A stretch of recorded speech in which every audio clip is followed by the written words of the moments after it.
Welcome to our channel. In this video I will show you how to fix problem with not playing sound of notifications on XIAOMI Pad 8 Pro.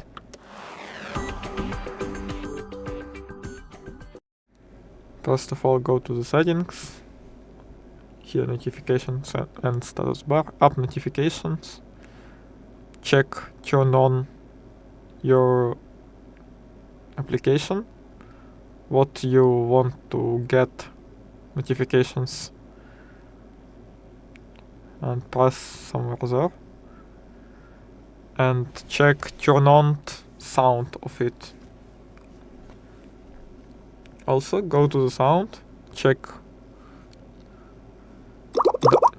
do you have here enough volume to hear it,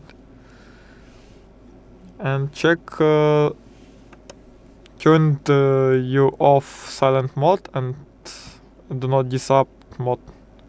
I have turned it off, and here. That's it. Thank you for watching.